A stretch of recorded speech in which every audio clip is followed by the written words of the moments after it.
Hello everybody, today is Wednesday, January 19th, 2022.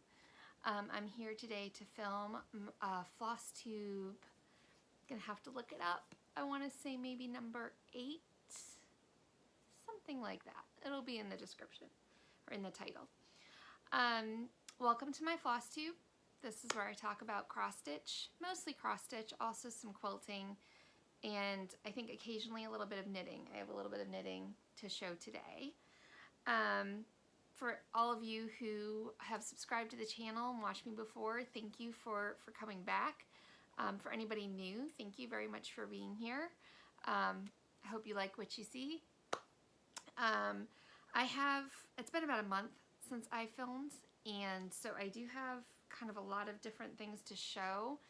But I actually feel like I haven't done that much stitching in the last month. My kids were off from school, and we did go on a little bit of a trip, which we hadn't done in 2 years because of COVID. Managed to get all of my kids vaccinated, so we decided to go on a small kind of local trip. No airplanes were involved or anything. I'm glad we got that in before Omicron kind of exploded. But because we were traveling and doing the vacation thing, I wasn't doing much stitching during that time. And of course the holidays were busy. Just here at home, we didn't really visit family or anything, but it's just, you know, busier with everybody home. And since the holidays, we have dealt with everybody being sick, basically. No COVID, thankfully. Yeah, my daughter got sick, and I was taking care of her, and then we were kind of, my daughter and I were isolated. I got sick as well, you know, just in case it's COVID, and then while you're waiting for the COVID test to come back, we're isolated, and I wasn't stitching much during that time. Just because of where I was, I actually spent most of my time cutting fabric for quilts. And now my son is sick, so he's home. But I have managed to get some stitching time in between taking care of sick people and dealing with holidays and vacations and whatnot. So I'm gonna jump in. I'm gonna show you WIPs today. I have a lot of WIPs to show. A little bit of sewing, like quilting related sewing that I'll show, a little bit of haul, and then a tiny bit of knitting. I think I'll try to show at the end. No idea how long this is going to take. I want to say it's only going to be, you know, like 30 minutes. It could be 3 hours. Like, I have no idea. But first, I'll start with showing you my Teresa Wentzler that I've been focusing on. This is Princess and the Dragon. Now, she has not gotten very much attention since I filmed last because my kids have been home. And like I've mentioned before, I prefer working on this when I'm the only one in the house. My husband's been home a lot too. My husband's a professor, so his schedule has him, you know, home for a long break. I can work on it with him home, but I'm still more likely to be interrupted when he's around. So when I can, I do just prefer to keep this for when I'm the only one home. So here is where Princess and the Dragon is. I've still got a strand on my needle there. I started really tackling the figure here, the princess figure, and her dress or robes. And then I moved over and worked a little bit in the wing. I think I've only worked on this a couple of days since you saw it last, so there's not that much more done, but still progress. I was kind of nervous about the figure, so I was happy to finally bite the bullet and jump in and work on that. She's charted. She's not in the main chart. There's 2 separate charts for her, and so she's like optional 1/1, like optional skin 1/1. And I decided to, even though I don't usually like or do skin 1/1, there's not that much of it, but I decided for her, because Teresa Wentzler often does do her figures 1/1, I decided to go ahead and do the skim 1/1, but I think it's gonna look, because the figure's so small, I kind of feel like in this case you do kind of need the 1/1 to get the same detail you usually get in a Teresa Winsler. There's already so many fractional stitches in here, but I find the chart intimidating, I guess, because you don't have the chart with her stitches is not part of the main chart. It's like a separate chart that you pull out that's on a different page. And so it's like you're having to read from 2 charts at once to make sure your stitches are going where they're supposed to. And I guess I just find that intimidating and a little more confusing than normal. So I was like scared to really get going on her. But I finally bit the bullet, and I like how this is turning out. I still hope and or think that this will get finished this year. I really hope so, because I have lots of other Teresa Winslers that I also want to finish. So I'll keep working on that. Usually I work on that for a day or two, a couple hours a day for 1 or 2 days a week while my kids are at school. It might not happen this week. I have a sick kid at home today, and my kids were actually off yesterday and for MLK Day as well. So I haven't had any days to work on it yet this week. Another thing I was working on right up until Christmas, and I don't have a preview photo of this, I just have the chart, is, if I can find it, Comfort and Joy from Heartstring Samplery. I still have a thread on my needle. It's almost done. I was hoping to get it done to give to some friends for Christmas, but that didn't happen. So I just put it away for now. They'll get it next Christmas. This is a nice green, I want to say 40 count. I can't remember. This is a pretty good representation of the color right there. Trying to think of the designer of the fabric. I'm not sure, because it was just a little piece off of something else, and I'm using floss from this company, from Stitchy Stuff. I got their floss on Etsy. I'm enjoying working with it. The colors are gorgeous. Now, obviously I'm only using one of these. I'm using the color Crimson Rose for this. This is just all the floss I have by this company. I tend to keep the companies together. And I like just playing with different companies' flosses. I'm sure I've mentioned that before. Trying out new things. So I had a while ago ordered several skeins from them, and I tend to pull them out usually, like from any company, not just from this company. I'll pull out my collections like this of just flosses I bought because I wanted to try them when I'm doing smalls. Something that it's like simple and easy to do a, you know, just pick the colors you want, do a little conversion for. There's a limited color palette.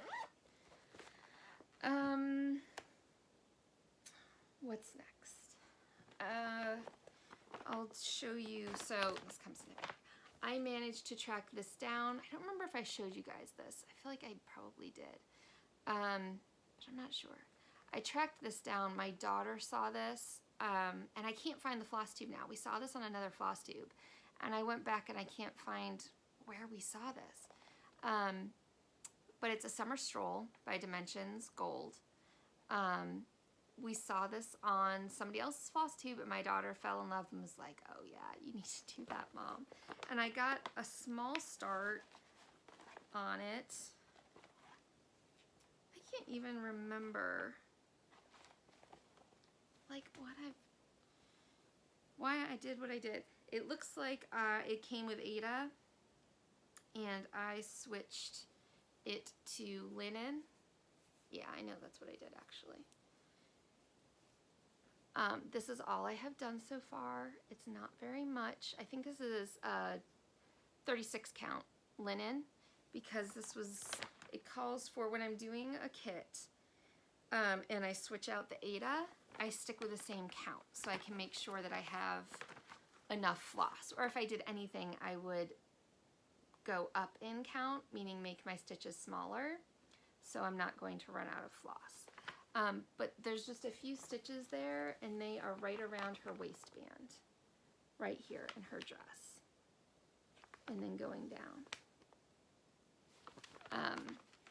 I've started a few Dimensions Gold. I've never finished one. I have one of a wizard. It isn't here. It's at my cabin. I'll have to show sometime. I want to get this stinking thing done. I started it almost 20 years ago. And I just hate working on it. Anyway, I'll have to show that to you the next time I film a Flosstube at our cabin. But I'm enjoying working on Summer Stroll. The Pretty Lady is fun, and it's nice knowing that my daughter, you know, likes it and will want it when it's done. It's always more fun for me to work on a cross stitch when I know there's other people in my family who are excited about it and want to see it done.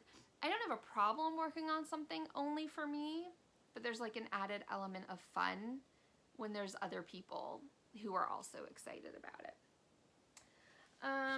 Next I will show Moonlight Lullaby, which is my only, I would say, like, obligation piece. This is a Mirabilia, but it's designated differently. It's Little Stitches. It's like Mirabilia Little Stitches number 6, I believe, called Moonlight Lullaby. This I'm doing for my mother-in-law, which is why I say it's an obligation stitch. I need to actually get it done, and I don't do well obligation stitching. She knows it's coming, and it just adds pressure, and when there's pressure on me, I don't want to do it. It makes me just procrastinate. So far, I feel like I'm doing a pretty decent job putting in some stitches pretty regularly, even over the last month when things have been kind of weird around the house. But the reason I'm doing it for my mother-in-law is we're turning it into a birth sampler for my daughter. She already has birth samplers for my 2 sons. I'm going to take out the quote down here, and this is where I'm going to add the like the birth sampler information, my daughter's name and date of birth and whatnot. So, and all of these, of course, have, I enjoy, especially if something's on a scroll frame with, or a scroll rod with, you know, a needle minder attached. I really enjoy, let me hold something up so you can't see through this. I really like leaving a strand on my needle, because then I know right where I'm starting the next time I pick it up. I don't have to take time trying to figure out where I want to start. I'm starting by finishing that strand. That's exactly what I'm doing. This is on, I don't know the name of the fabric, but I know this is a 28 count from Color and Cotton. I love Color and Cotton's fabrics. And I'm using all the called for. I'm not positive I'll use all the called for beads. Excuse me. It might work from stash for that. I have lots of leftover beads. But we'll see when we get there. I'm not really worrying about that. Excuse me for coughing. But I'm enjoying working on it. I'm happy to get, I started at the top for this one, or near the top. I'm happy to be getting this more confetti heavy section kind of done, because what I really love doing is like the bottoms of the dresses, where it just, it's like big blocks of color and you really see the dress kind of come out. For me, that's the most enjoyable stitching. And I need to, this takes me more time if I haven't remembered to take my charts off. So when I'm stitching, what I often do, getting the cover photo, I'll show you Titania next. This is Titania from Mirabilia. It's MD 38. So what I do when I'm stitching, especially on a scroll bar, is I actually use one of the needle minders. I'm not going to take it apart, but I'll take the needle minder off and slip the chart, not the cover picture, but the chart in, have the needle minder hold it in place. So my chart is on the piece while I'm stitching. Makes it easy to see. It's really washing out. But then if I've forgotten to take the chart off ahead of time, I have to like scramble while I'm doing Flosstube to take the chart off so that y'all don't see that. Ooh, when I first held it up, it was good color. That's, well, the longer I hold it, the more it's like washing it out. These are really pinks in here. It's not that bright. But this is Titania, so this is like her lap. This is her lap right here. Her like knees are over here and her dress comes down. And this is some of the ribbon and sashing that comes off of her. I'm really enjoying working on her. She can get a little exhausting because she's on black fabric and my eyes have started to go. I do use readers now. Like right at 40, my eyes started to go. Started to need readers. But I do just fine working on it as long as I have those readers on. And I really want this done. I feel like she's gonna coordinate great with Midsummer Night's Fairy, which you can just see the corner of over here. I've showed her in previous Flosstubes.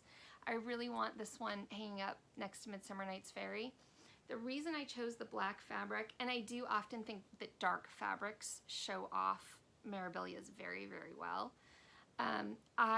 A long time ago, it was in my, at the time, what was my LNS in Columbia, South Carolina. It's actually in Lexington, South Carolina.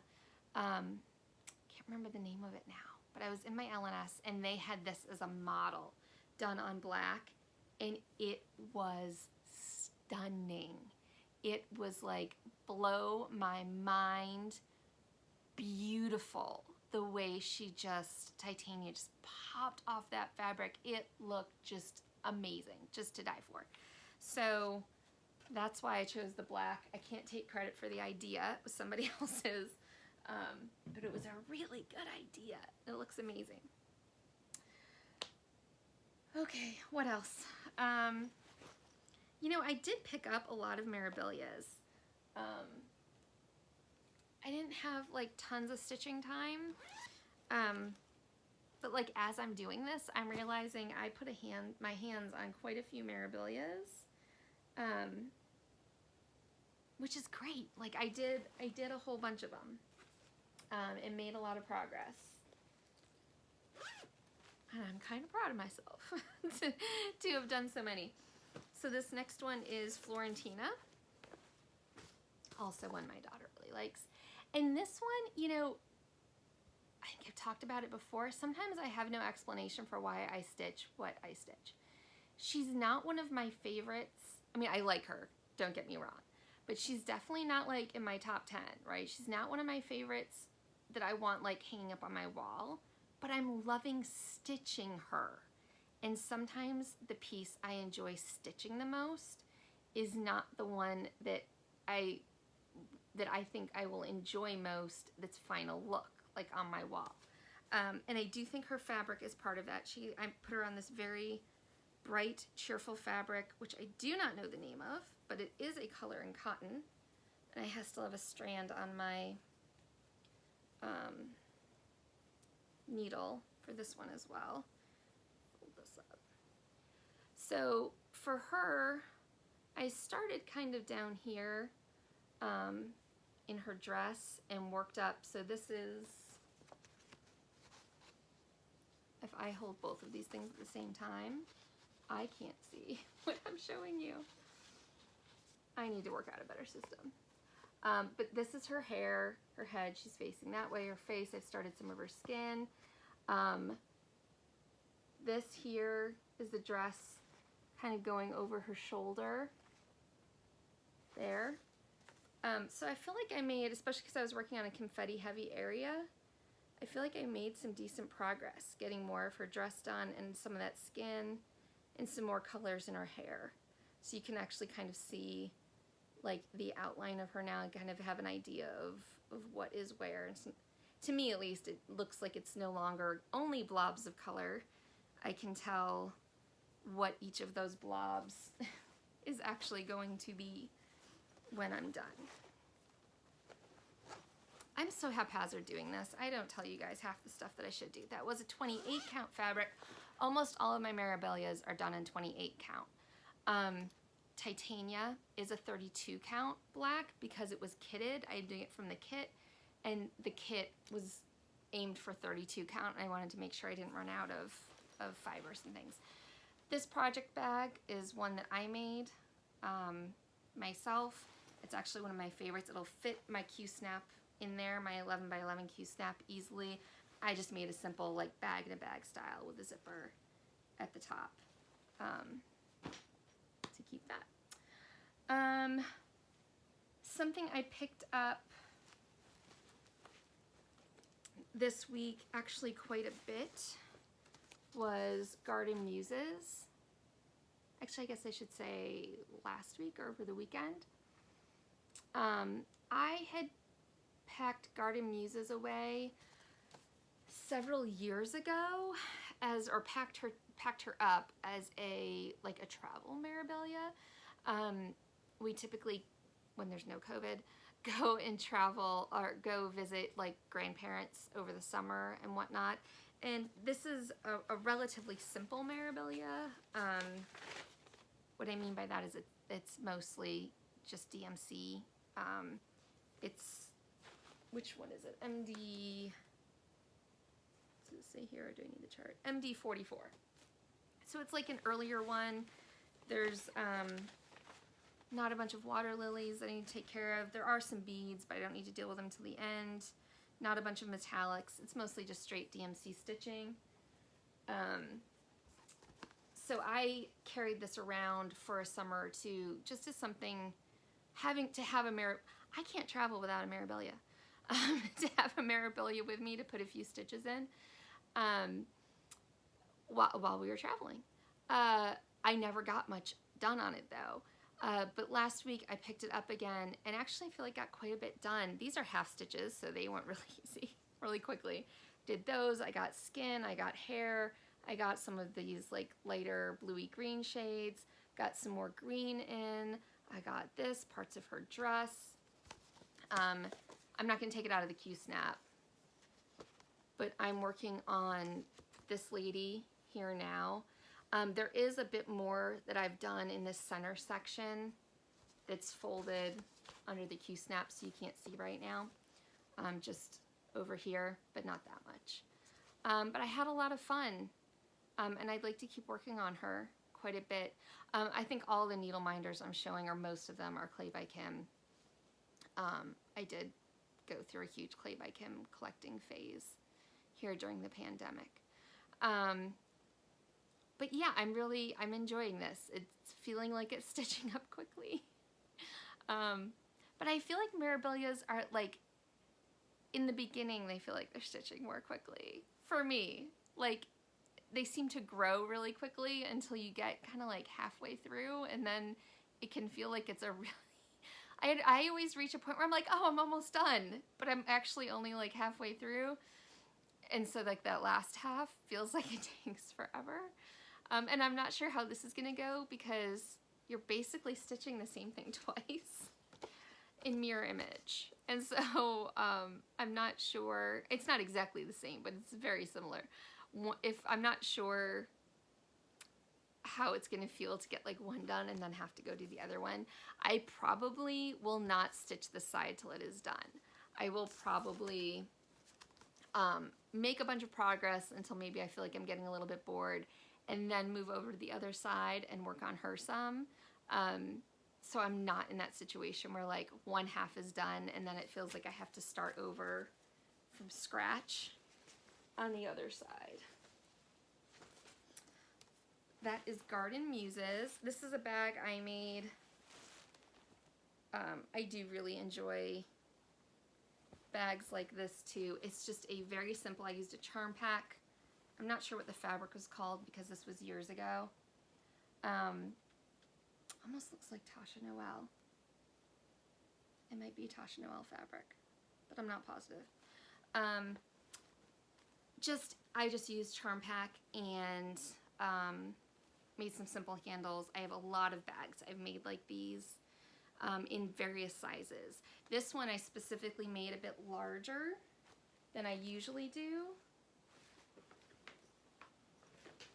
I'm going to show you another one. So this is the same sort of bag, except I also added a drawstring. This is what Princess and the Dragon lives in. and you can see the one with Garden Muses is bigger because I also have some other projects in this bag. I made this one specifically to be like a travel, not like travel like around town, but like travel, like summer vacation travel bag with a variety of pieces that would keep me entertained. But I haven't touched anything else in there for a while, so we'll leave the rest of those for now. What else? This chart back over there. So I also started, very small start, and I do not have a cover picture for this one because I don't have the full chart in my bag. This is another bag I made, just simple with the handles and the drawstring.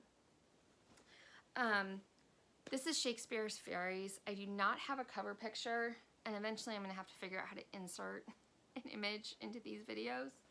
But I don't have a cover picture because I'm working off of the photocopied chart, like working copy, photocopy. I own the chart, made a photocopy, and that's what I keep in my bag.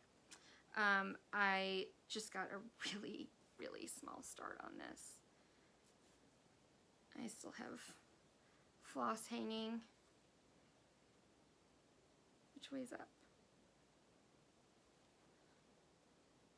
Can't figure out. I have zero idea which way is up.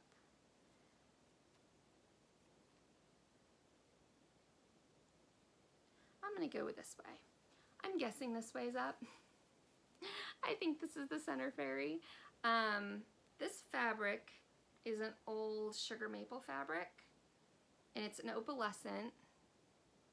That is not a good image of the color. It's more vibrant. It's more like this. This is more like, that's a better representation of the color. And I just got a small start. This was one night stitching. Got a small start in her dress. I ultimately would like to have this hanging over our bed at our cabin. I just think thematically it'll go really well in our cabin that's out in the middle of the woods. Fairies running through the woods with those lanterns. I like the idea of that. And the last cross stitch whip I have is also a new start. Oh, this start's really pathetic. And I was stitching it in hand. Some of y'all are gonna see this and be like, that doesn't even count. So this is Cinderella. This is also from a kit, MD69. So I love Cinderella very much. I have put off starting her for years. I think I felt like I shouldn't start her. And I kind of know better. I don't like the word should or shouldn't. Usually if I feel like I should do something or I shouldn't do something, that's like a reminder to me that, like, get back to what I want to do. Don't worry about what I should or shouldn't do. What do I actually want to do? But my mother has stitched this. She stitched it with a few changes. She wanted to make it like go in one of the bedrooms in our house, but it still looks largely like this. So she had stitched it, I think, on the called for fabric or something very similar, and presumably I will have that piece one day. And so I think I was feeling like I shouldn't stitch it. Like, I should probably spend my time stitching things that aren't going to be like a duplicate in my house eventually. But I want to stitch it. And I bit the bullet here a couple weeks ago. One evening, this is while my daughter and I were isolating in our separate bedrooms, just in case we had COVID, which we didn't. And I just started stitching it in hand because I couldn't even be bothered to get up and find a Q-snap to put it in. And I am stitching this. This is Picture This Plus Haunted. Picture This Plus Haunted is like the universal dark fabric for me that works for everything. I love it. And so I just like pathetic little start. And I think there's stitches here along the top of her dress. I have no illusions about finishing this anytime soon. I felt like I needed to finally actually start this. You can see I didn't even do an entire strand of floss. Like, that's all I did, is those stitches. So picture this plus. Let's talk about picture this plus for a minute. I have quite a stash of picture this plus fabrics. And I think obviously picture this plus is really popular. Their fabrics are beautiful. I have, however, decided to stop buying picture this plus. I made this decision probably like 8 to 12 months ago. No more picture this plus for me. There have been so many amazing fabric dyers that have come onto the market in recent years. Now I didn't buy cross-stitch stuff except for Mirabilia's for several years, really probably close to 10 years. I did very little buying. I was just working from stash because I wasn't stitching much. My kids were young enough that I didn't have a lot of time for stitching. I was slowly working on some really old whips, like Enchanted Dreamer here was one. Scent of Old Roses was one. These were whips I had started before having kids, and they were just occasionally getting some stitches in over the years. So I wasn't really buying, and I wasn't necessarily like keeping up with like what was going on in the cross stitch world. When I really started stitching again, big time, probably about 3 years ago or so. I started stitching big time again when I had foot surgery. I had to stay in bed for 6 weeks. It was like a pretty major foot surgery. So I had to stay in bed for 6 weeks and really picked it up big time. But so from about 3 years ago, I started paying more attention and finding new fabric dyers. So when I say new fabric dyers, they may not be that new, but they were new to me coming kind of back into stitching big time and about 3 years ago. They're incredible. You know, there's Color and Cotton, which I love. Ship's Manor, I've had some of theirs. Steph's hand-dyed fabric by Stephanie. I love her fabrics. The color combination she gets and the way she gets them to dye without like getting muddied or mixed is amazing. I still need to do a video sometime. Maybe I'll do that soon, where I just sit here and like go through my fabric stash because I have so much fabric. And I can actually like look at these dyers' names and make sure I'm getting them right. And I know I'm forgetting several, like I can picture different dyers' names. And I know I have their tags. Hand Dyed by Rolanda, which I get on Etsy. And I love her fabrics. They're very unique and the dye doesn't run. Basically decided no more picture this plus for me, which I have to admit can be a little bit difficult because especially, well, really just for Haunted, because I love Haunted, although I have,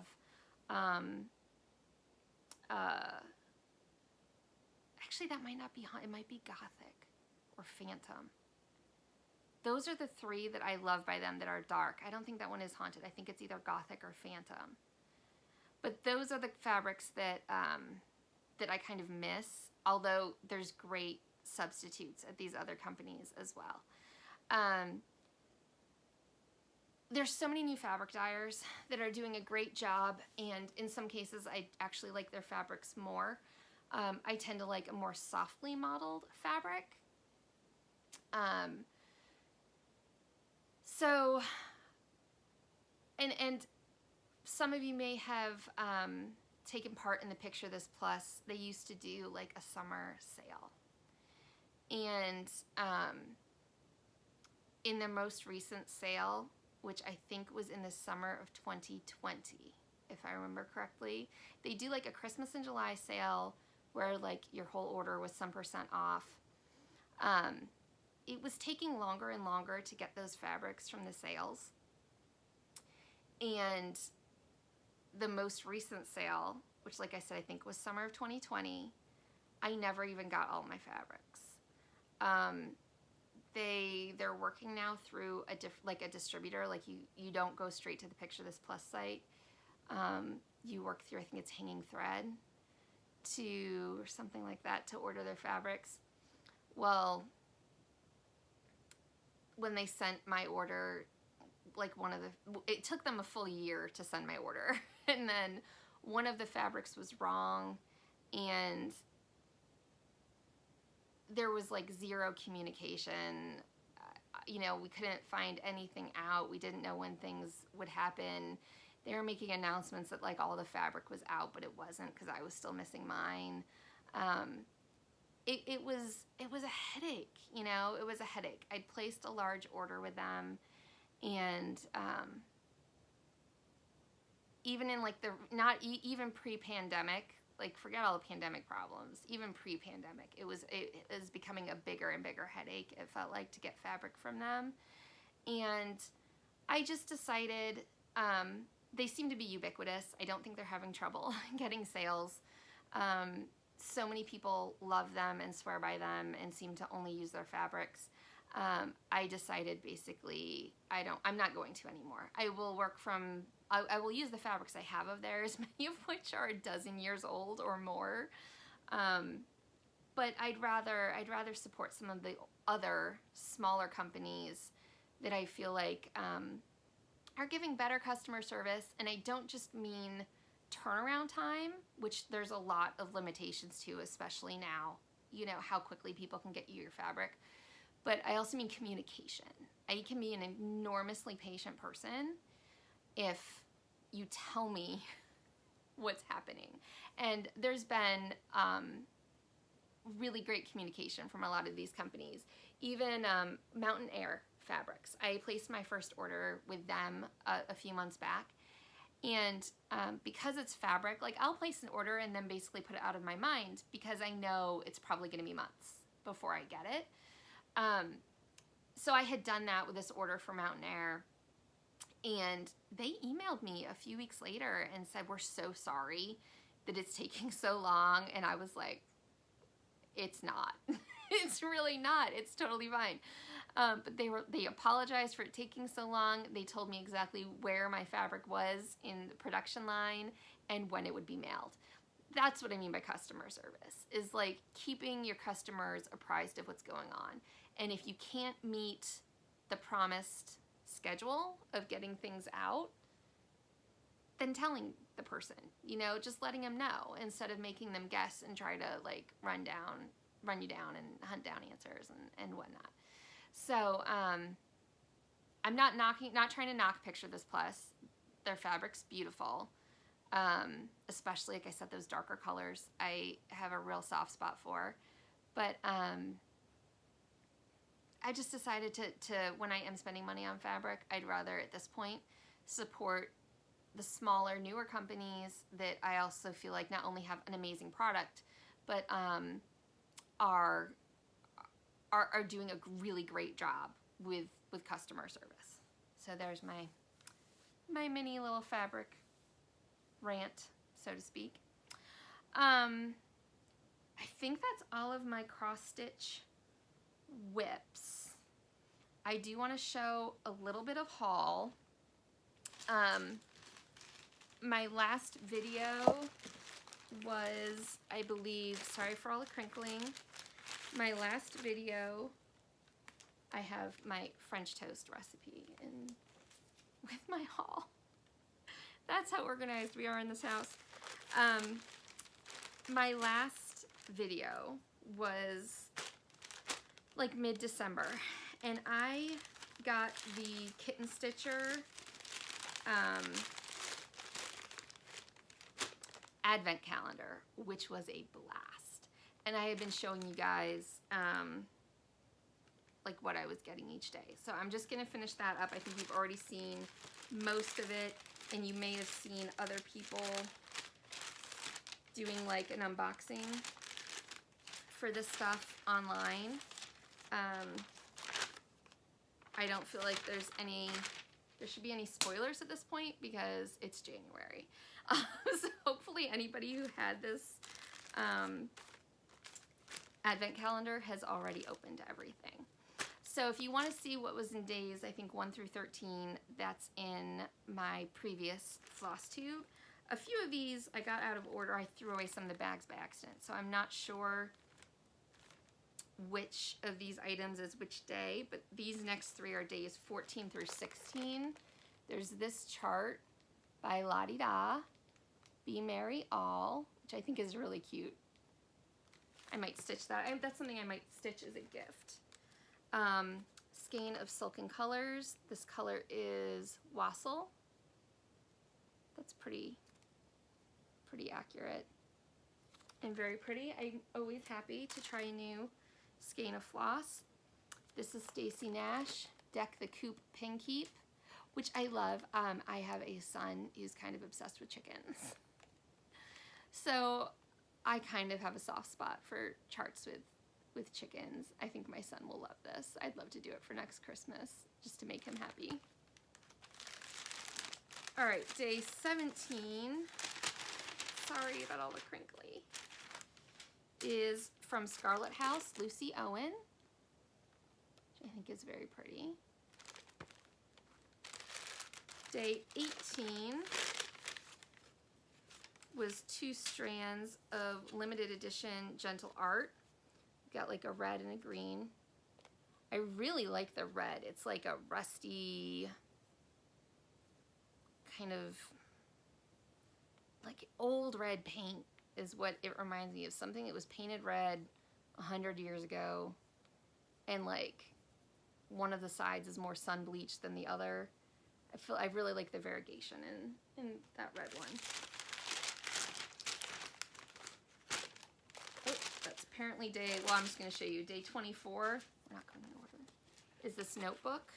It's got lined paper, and I can always use a notebook. This beautiful pin keep on the front.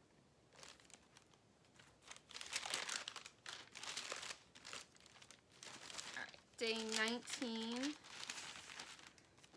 is Winter Garden by Hello from Liz Matthews. I really like the pops of blue in that. I like the colors. I don't know, it looks kind of unique and somewhat modern to me. I like it.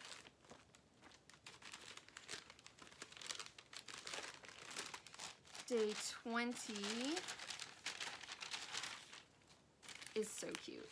This is Plum Street Samplers Yuletide Delivery. I love that. I would do this on a darker fabric, like something more gray. A lot of like this style, people choose tans, which I understand, but like thematically they make more sense to me on like a gray, like a winter sky color. So that's probably what I'll do, and hopefully the sky and like the pinwheels will stand out a little bit better.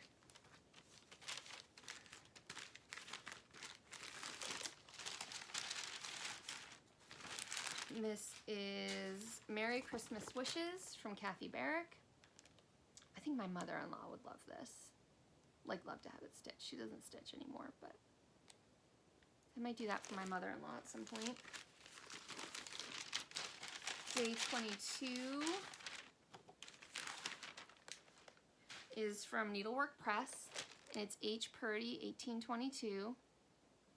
Which I think is pretty. I don't know if I'll ever do this. This is the sort of thing that I often would pick up as like a travel piece, like one color floss, simple linen, stitch in hand. I would probably stitch this using the sewing method, which I only typically do with 1 strand. My stitches look awful with 2 strands using the sewing method. Almost done. Day 23 was Stone Street Stitchworks Peace and Goodwill, which is very pretty. I like the borders. I like the way that's done. with the white on the bottom and the green on the top. I think that's very pretty. And day 25 is from Hands Across the Sea, Emily Wildhack, 1874. I don't know if I'd ever do that. I mean, it's pretty, nothing against it, but not necessarily my jam. But so much fun. That was so much fun. Opening one of those every day for 25 days. It was a blast, and it was so good.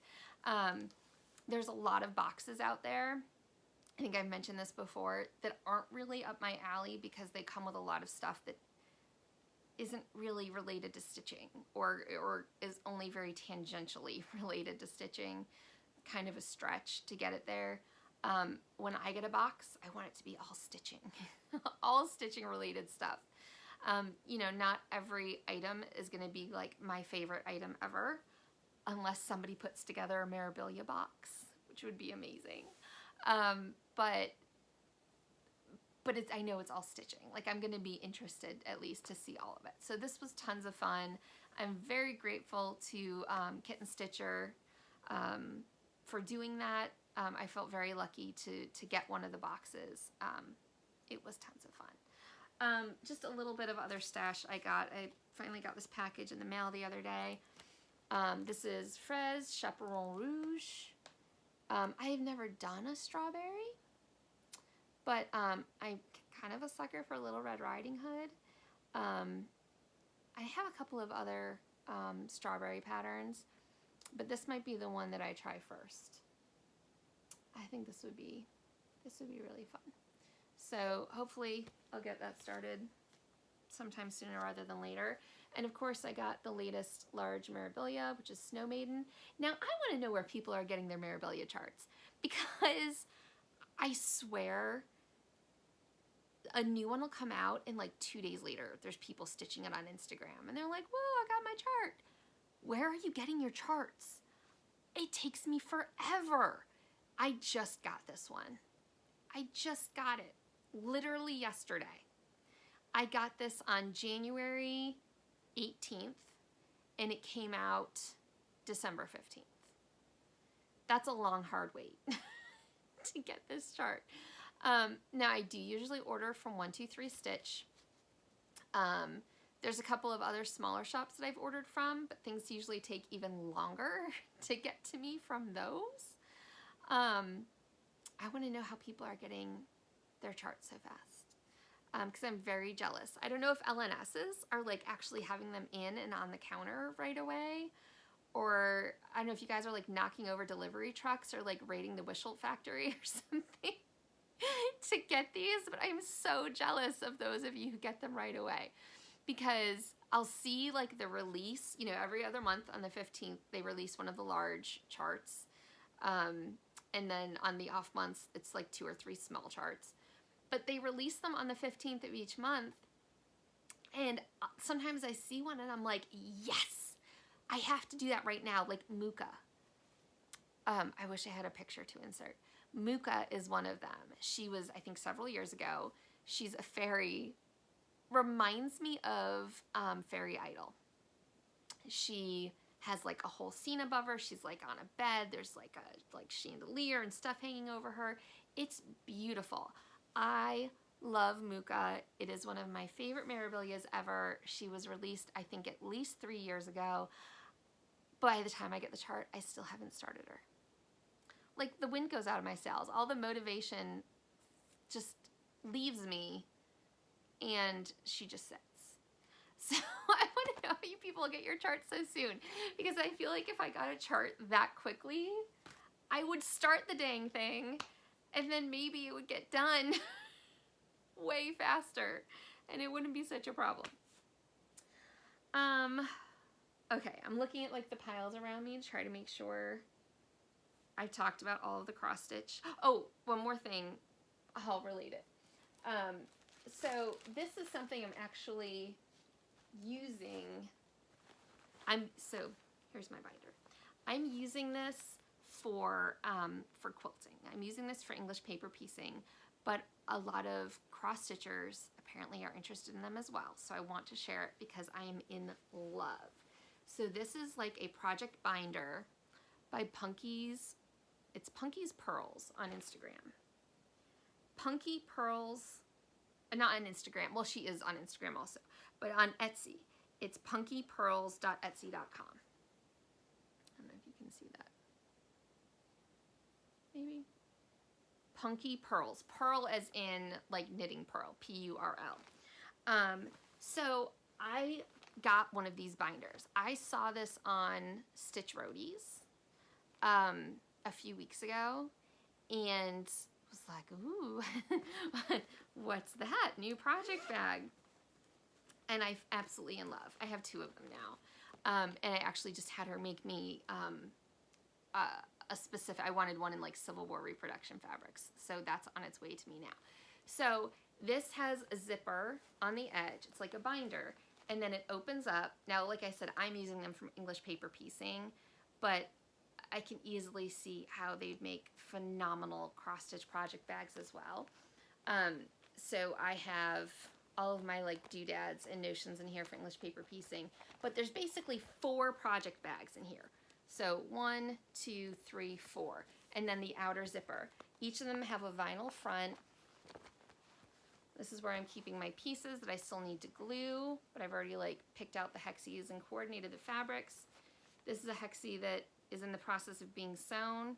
It's actually my daughter's. I started teaching my daughter how to hand sew. Isn't that great? It was so fun. She only put like 4 or 5 stitches in and then was like, this is exhausting. But I thought it was like, she did a great job with those 4 or 5 stitches. I was like, okay, let's stop. It'll be there later, no problem. And hopefully it'll give her a better appreciation for why the quilt I'm making out of hexagons, like she might get it by the time she graduates college. It's taking forever. And then these are all hexie flowers that are like put together, but I still need to sew. They're like all of the individual petals aren't sewn together. So yeah, I'm like in love with this product. This is my like new absolute favorite thing. So it's this great like project binder. You've got the front cover and then you've got 4 individual pouches inside where you could put a different cross-stitch project in each one. You could put like all of your thread and notions and needles and things in one like I've done, and then 3 projects. You could do it however you want to do it. I'm in love with this thing. And then it zips up very easily. And I feel like everything is like super neat and tidy. And you can just like keep it in your car, slip it in your purse. I'm in love with this thing. So Punky Pearls on Etsy, big fan.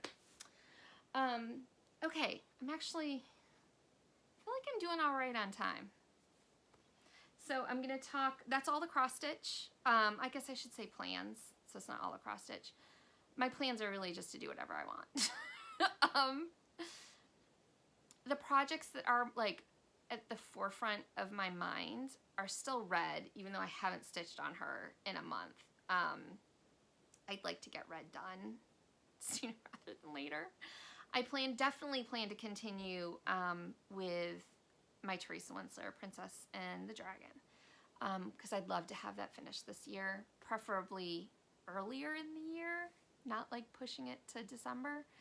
I will feel so good about myself if I get a Mirabilia done.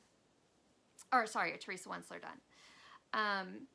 So I'd like to work on red is forefront in my mind. Titania is forefront in my mind. Moonlight Lullaby, because it is for my mother-in-law. Definitely want to have it done by summer, if at all possible. I'd prefer to have it done by the end of April, which is her birthday, because then I can give it to her for her birthday. And then I think I've been in the mood lately not to start a lot. I say that, and I obviously started 2 Mirabilias since you saw me last. But I'm really in the mood to kind of be spending most of my time working on some of the Mirabilias that are already started, some of them especially that are a lot older. that I want to see done in the next few years. So like garden muses, damask roses, what else? I'm like missing the obvious, I'm sure. Stone roses. I have stone roses around my house that I started at the same time I started damask roses more than a decade ago. More than 11 years ago. It was before I even had children. I'd like to get them done. So I think that's probably where most of my cross stitch time is going to be. I haven't been in a like smalls mood recently. But I don't know. That might hit and I'll work on smalls. We'll see. But that's all the cross stitch. Hopefully I'll be back in, hopefully not this long. It seems like I'm doing this like once a month. I'd rather be doing it every like 2 to 3 weeks. Because then there just wouldn't be so much to have to like gather around myself. But we'll have to see. Oh, don't leave yet. Don't leave yet. This is important. And I forgot to do it last time. I'm going to do a giveaway. Okay. So, I know I've mentioned before that I am not above buying 2 copies of a Mirabilia. And that's because I want 1 copy to stay pristine. I have like all lined up on a bookshelf, my like collection of Mirabilias. But I've also reached the point where I really like stitching from the original chart. And getting a photocopy made, I have found, is very hit or miss. Often I come home and find like a section of the, like I'll get them photocopied onto like a big piece of paper because I like stitching from the big chart. I know some people hate it. I love it. Don't want to have to like shuffle pieces of paper around. I actually wish they weren't front and back. I wish they were just one enormous piece of paper. But sometimes I'll come home with like a big photocopy that I think is fine, and I'll reach a section and it's blurry and I can't tell. I had one batch, I'd gone to the photocopier at one point and copied like 4 Mirabilia charts to make working copies, and all of the ink, like it hadn't, I don't know what the problem was, the ink like hadn't set, like it all just like wiped, like it all just streaked off. It's a mess. I find that photocopies often end up being enormously difficult to read, and especially with COVID hitting and not wanting to leave the house, I just decided it's not worth the effort and risk to have to go try to make photocopies and hope that they're actually going to be workable. And basically, like around the time of COVID is when I started just being like, I'm just going to order 2 copies of the chart. The problem comes when I forget that I've done that. So more than once, I have ordered like 2 copies of the chart from 123 Stitch. And then you have to wait a couple weeks, you know, to get it. And then I'll think that I only ordered 1 copy. And so I'll throw a second copy onto an order I'm placing somewhere else for something else. So I end up with 3 copies. And that's happened more than once. And enormously embarrassingly, I've ended up with 4 copies. There was one instance where I ordered my 2 copies from 123 Stitch and then forgot I'd done that, and then I ordered 2 copies from somebody else. Actually, I should say it's Cross Stitch Boutique. I've really enjoyed ordering from Cross Stitch Boutique. I like the way how she has things laid out on her website. She doesn't have like a huge stock, but she carries Mirabilias and like Bella Filipina and stuff. And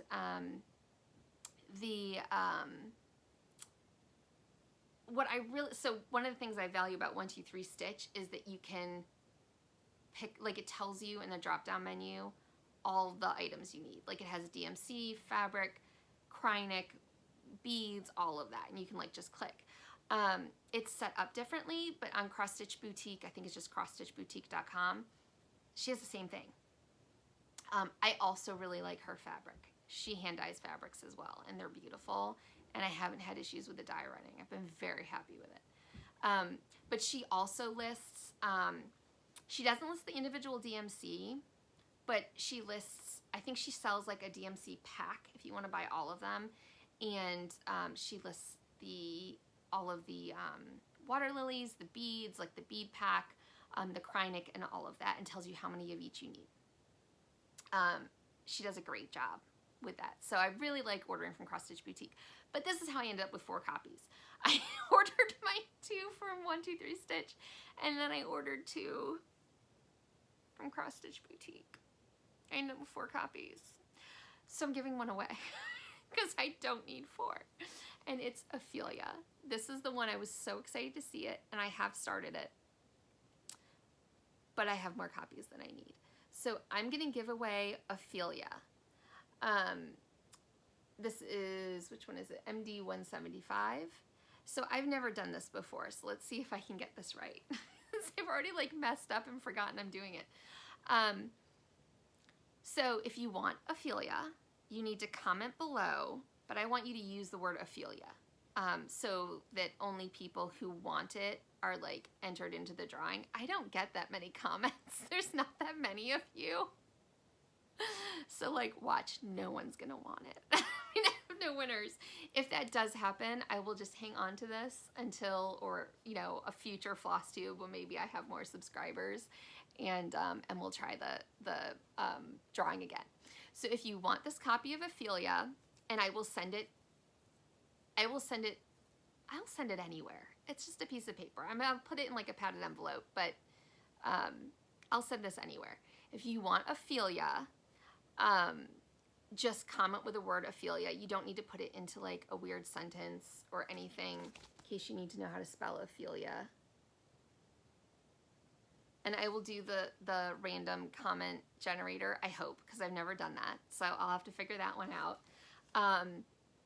Please be at least 18 because you will have to give me your address. Do not use words like giveaway, free, any of those kinds of things that are going to get trolls to come around here.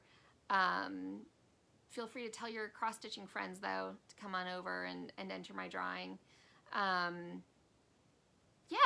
hopefully this will be fun. Hopefully I'll figure it out and get to the post office. So I don't know when I'm doing my next Flosstube, but it will be at least 2 weeks. And hopefully I'm going to get this uploaded later today. So I'm going to say you have until, today is Wednesday, January 19th. You have from 2 weeks until 2 weeks from today to enter my drawing. Okay, I think that's fair. Hopefully someone will want it. Oh, that's going to be funny and kind of embarrassing if nobody wants it. But anyway, free copy of Ophelia. Just don't say free, and use the word Ophelia in the comments, and I will figure out how to do the random comment generator and get this sent out. So that'll be fun. I actually have lots of stuff around here to do giveaways with. I kind of want to make it a more regular, thing. I've never done one before. I'd like to make it a regular thing because I think it'd be a great way to de-stash. I've sent so much stuff to like Goodwill over the years just because I didn't have like a good way to get the stuff into the hands of a stitcher or somebody who really wants it. So anyway, have fun with that. Now the cross stitching is officially over. If you're not interested in quilting and or knitting, please feel free to go. For those of you who want to hear me talk a little bit about quilting and knitting, hang on out. For the rest of you, thank you for stopping by, and I'll see you hopefully soon. Okay, quilting. So over the last few weeks, like 2.5 weeks, I have not lost my stitching bug, but my quilting bug has exploded. I have been in like full on quilting mode. And this happened largely because I was like in isolation in my bedroom with my daughter next door in her bedroom.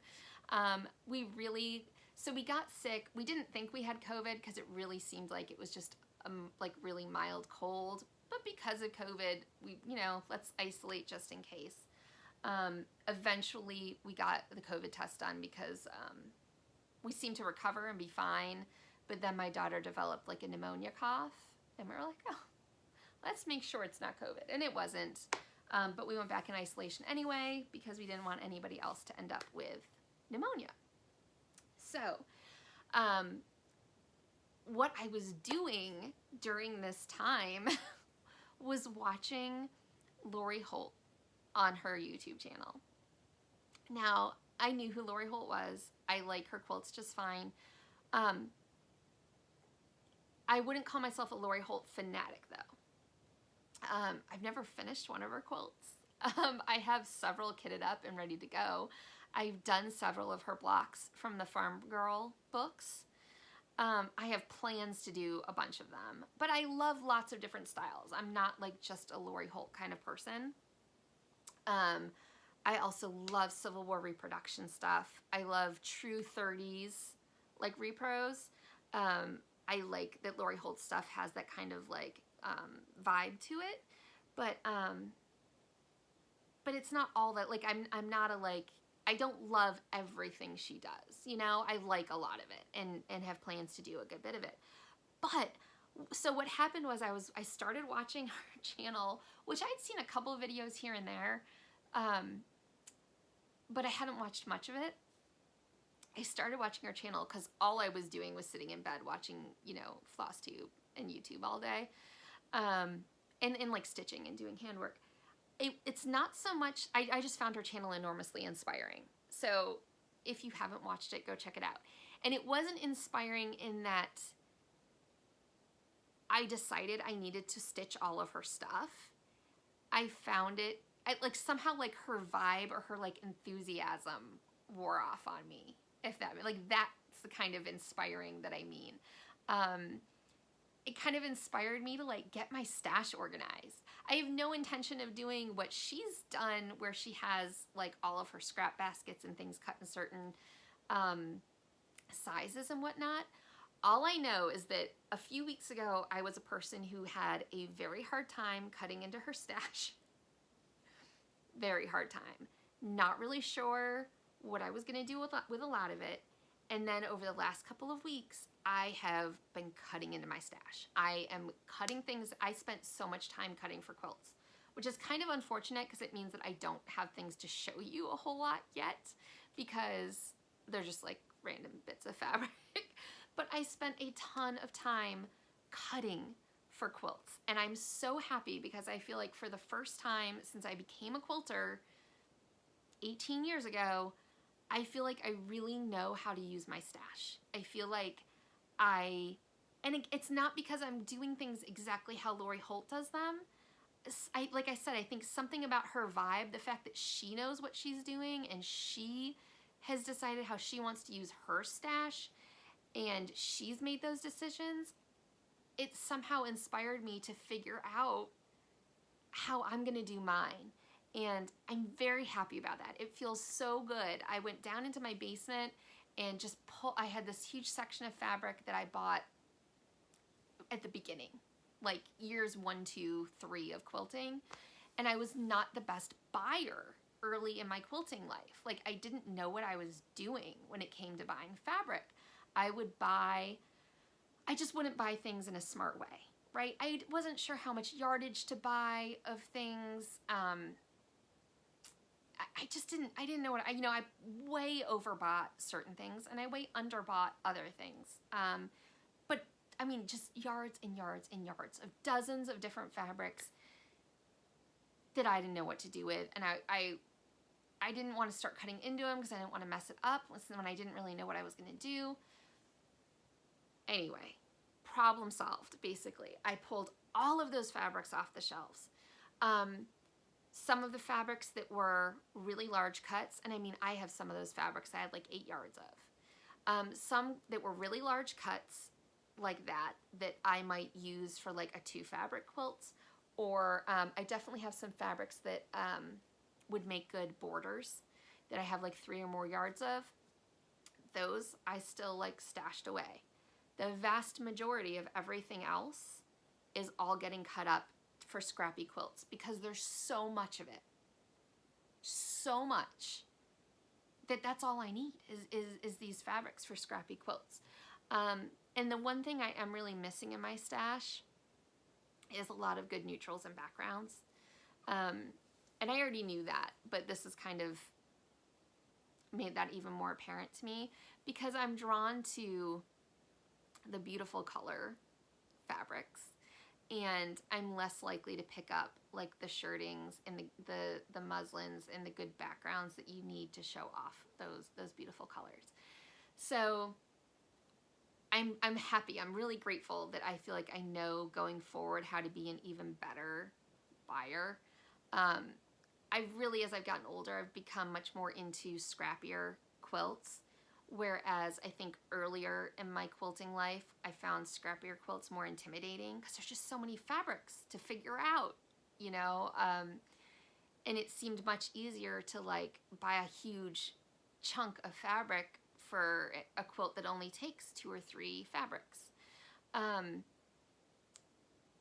now I kind of got myself in this bind with all of this fabric I didn't know what to do with. Anyway, if you haven't, I'm probably the last quilter alive who hasn't watched Lori Holt's channel.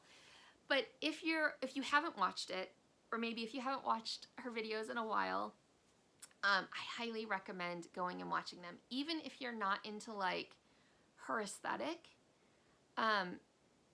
it doesn't matter, I don't think. It doesn't matter to me. You can make a quilt out of any type of fabric. You know, you can do Civil War repros or like Moda, modern brights and designers, or like 30s, you know, repros, or whatever you want. You can pick whatever fabrics you want for a quilt. That isn't what I got out of watching Lori Holt. It was somehow her enthusiasm, her willingness to organize and to go for it. I guess I ended watching all these videos with this willingness to finally cut into my fabric and just go for it and use all of this stuff that I love that has just been sitting on a shelf, or like a dozen shelves, let's be honest, for, you know, more than a decade. It's ridiculous. It's not doing anyone good down there insulating my basement. Let's cut into it and use it. So I've had so much fun cutting into fabric. I cut up a bunch of fabric for English paper piece quilts, probably enough quilts to keep my fingers going for the next 20 years, but it feels good to have them cut and like ready to go. I also did a lot of English paper piecing while I was up there because I didn't have my sewing machine. There's no way to put my sewing machine in my bedroom. So I did a lot of cutting on the floor of my bedroom. I don't have a cutting station in this house at this point. I cut on the floor. So we moved my cutting mat and rulers upstairs, and I cut on our bedroom floor. And I sat on my bed and sewed a lot. The biggest sort of progress I made was on this. I'll show you the picture. This is I think, pretty old Tulip Pink English paper piecing quilt kit. I don't think you can really find this anymore. I think this might have been the first one she ever put out. Like English paper piecing kit. It comes very differently than how they come now. This had all the fabric already cut, but so this is the top left of the quilt, and it has these diamonds, and I got almost all of the way, can't see me, almost all the way across the top edge. I have one more diamond to add on here, and that diamond is almost entirely assembled. And then a little bit of the white and gray to put on the edge, and I'm almost all the way across. And I am so happy. It was a joy to do this. This is what I was doing while I was sitting listening to Lori Holt. I was sitting English paper piecing this and like daydreaming and fantasizing about what I was going to do with my stash as I got like more and more enthusiastic about cutting into it and making some progress. The other quilting thing I did was I bought this English paper piecing kit off of Paper Pieces. That's where I get most of my English paper piecing stuff. Paperpieces.com. So you can buy, if you're interested in English paper piecing, I would go explore their site. Their site's could be like a little confusing, but there's lots of different things you can get there. You can get whole kits for quilts. You can buy individual pieces, like squares of a certain size, hexies of a certain size, that sort of thing. They also sell like a kit for blocks. And you can buy, like this kit comes with 12, like enough pieces to make 12 blocks. And you don't, because you can take the pieces out once all of their edges are surrounded, you can reuse the papers. Like you can make you can make the block more than 12 times with a kit for 12 blocks, if that makes sense. But I started putting together one of these blocks. I have a bunch of like blue and blue-green solids, and some like fat quarters and some neutral fat quarters that I wanted to do something with. So this is my first block, and this was like one afternoon of sewing. It actually went together like really fast. I obviously need to finish this block. My intention is to pick a background and 3 different blues or blue-greens for each block and do it scrappy. And I haven't decided yet if I'm going to just sew them together or if I'm going to sew sashing in between or what. Right now I'm just enjoying sitting, and it's very just meditative and calm and relaxing. And I like picking the colors that are going to go together. It's one of the same reasons I like the hexies that I do. It's just fun picking the color combinations. So yeah, I started working on this and I'm really enjoying it. No idea when it's going to be done. But this is what I mean by taking the papers out. So you can see I've taken the paper out of all of the pieces that have all of its edges surrounded already. But for these pieces where they still have open edges that nothing's been sewn to, those papers are still in. So you can't take them out until they're completely surrounded. But I worked on that a little bit, and I'll show you my sewing roll because I've shown you this, I think in my last Flosstube because I've been working on it a lot. This is the sewing roll, the English paper piecing sewing roll. You can get this from the French General website, and I do love their website. I have taken several of their classes during the pandemic. They've been doing classes via Zoom, and it's really enjoyable. I haven't finished most of those projects, but I've really enjoyed taking the classes, and I have every intention of finishing the projects. It just hasn't happened yet. But I finished my sewing roll. I did some extra things to it. I ended up sewing these, because you have more fabric, like way more fabric than you need in the kit. They send you the sewing roll already sewn together with a bunch of their French General fabrics. Like I said, I did some extra stuff. I sewed some extra hexies to the front there, and that's because inside I embroidered with some of my embroidery floss. I think I did this, I don't know what floss I did that with, but I embroidered my initials in there, and then I have to try to hold this open. Because this is functional, I use it, so it's full of stuff. But here's my sewing roll, and I did an extra, I did like a hexie flower up here, and I'm using that to put my needles in. And I also used some extra fabric to make a pincushion who's got one little arm kind of folded over. So I sewed hexies together for the front, and then I kept it in this weird funky shape, which you don't have to. And then used, like I said, they send lots of extra fabric, so I used one of the larger prints for the back.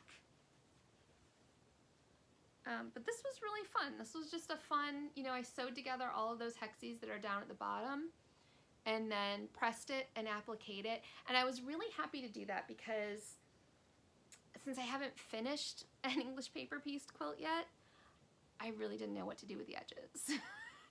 I knew you could applique things down. I have tons of Sue Daly quilt patterns that I really would like to get to, where she does a lot of English paper piecing that's appliqued onto a background. But I hadn't done that, and I felt like, but you're gonna take the paper out, and then what do you do with the edges? So it was really reassuring to have English paper pieced all of this fabric down here at the bottom, and then pressed it really well, and take the papers out, and that those edges stayed really nice and crisp, so they were easy to applique down. So anyway, that's my French General sewing roll, and then you just roll it up and tie it.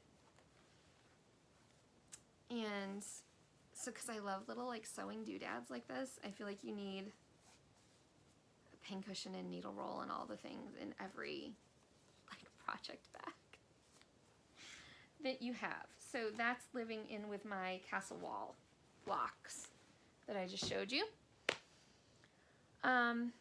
And then I have one knitting thing I'm going to show you, because that has been taking up a lot of my crafting time here very recently, and probably will, at least for the next several weeks. So I've been knitting each of my children a shawl, and I've decided that that's the only garment a child should have knitted for them. I have knitted some like baby sweaters and kid sweaters. And I don't mean, like, if you do it and you enjoy it, I'm not trying to knock it. For me, it was always a letdown, because my kids don't wear sweaters. They've never liked them. It just, and I'm not a fast knitter, and it just felt like wasting an awful lot of time for something that somebody at best is gonna wear for a couple of months because of how fast they grow. And in reality, in my house, never wear it all. Like, we try it on and we're like, yeah, mom knit a sweater, and then it never gets used. They're all just being stored, I guess, for grandchildren. So no more knitting sweaters. Shawls, they can use their entire lives. They never outgrow them. I'm just knitting them like full-size grown-up shawls, and they love it. They're like small blankets they can just like wrap up in and be cozy, and they're never gonna outgrow them. They will always be able to wear them forever. And I'm not feeling like I'm wasting my time. So I've been knitting my kids' shawls. This actually started years ago. My oldest child, who's 11 now, suffered really badly from recurrent croup. He still gets it at 11. But the winter he was 2, we were in the emergency room literally every other week because of croup. And I know there's like a million different home remedies to take care of it and make it go away. Problem with him is none of them work at all. So we always ended up in the emergency room. And at the time I was looking for, just ways to pass my time and comfort him. So we bought an iPad, but we also, I knitted him, did I knit it or I crocheted? I think I crocheted his first shawl, which is what I would say is like a child's shawl. Like, he was 2, so it's small. It's too small for him now. But he had years of loving wrapping up in that thing. And so I decided I needed to make him a bigger one. Now, I decided that when he was like 4, and I only finished it a few months ago, and he's 11 now. There was like a large gap in there where he wasn't really doing much knitting, at least not on his shawl. But he got his shawl and he loved it, and then of course my daughter wanted one, so she picked colors and he knitted her shawl, and now I'm doing a shawl for my 3rd child. So, well, he's 2nd in birth order, but he's the only one who doesn't have a shawl so far. So I've been knitting this. That's the front. This is called, I think it's Friday Nights. Yeah, Friday Nights. I got it on Ravelry. For any of you who don't know, Ravelry is a phenomenal site, like social networking site for fiber artists. Knitters, crocheters, spinners, dyers, you name it. If it involves any, wool, roving, yarn, anything like that, they've got it. And they've got tons of patterns, a lot of them free, a lot of them paid, thousands and thousands of patterns. It's an amazing site. But I got the pattern Friday nights from Ravelry, downloaded it there, and I love it. It's going to be my favorite shawl of the three. It's so squishy. I don't know. I'm not like the world's most experienced knitter, but these are like little like one stitch cables and like done in like this little rib with like the little one stitch cables. So I've learned how to twist the stitches, like do like a little one stitch cable without a cable needle, which is cool. But it's also slow. It's not as slow as doing it with a cable needle, but it's taking me forever to do this thing. And then there's just, as it goes out here, there's just this alternating stockinette and reverse stockinette stitch section, but it's not very big yet. And it feels like it's taken me forever to get this far, but I'm getting faster at doing this stitch, and it's so squishy. It's so squishy and lovely and cozy. He's gonna love it when it's done. And like I said, because this is my last one that I need to do, that I've already done one for each of the other children, I really want to get this done. So I think I'm going to be spending a good bit of time working on it here in the coming weeks. The yarn, in case you're interested, is Malabrio, I don't know if I'm saying that right, Rios, in the color Cyan. I do like Malabrio, but I'd rather not stitch with super washes. But I do sometimes. I don't usually for me, but for my kids, I do. This was the perfect color, was really what we were going for his shawl, was wanting to make sure it was like the perfect color that he loved. So that is like my crafting life over the last month or so. I have been working on piecing a couple of quilts that are very old. Quilt tops that need to get done. I have several of those to work on. I'll show them when they're done though. That's pretty much it. I hope I didn't ramble on too much or make a fool of myself in this video. There's always like that feeling still when I do this. I thought it would go away the more I film these videos. It hasn't gone away yet. But yeah, so hopefully you enjoyed visiting with me today. This Flosstube thing is still really fun to do. Hopefully I'll be back here in a few weeks. Remember to enter the drawing if you want to by entering comment below and using the word Ophelia. And if you have any questions, please let me know. You can comment below, or you can DM me on Instagram, where I'm also FiberArtsAmy. And I hope you guys have a wonderful time stitching, and I'll see you soon.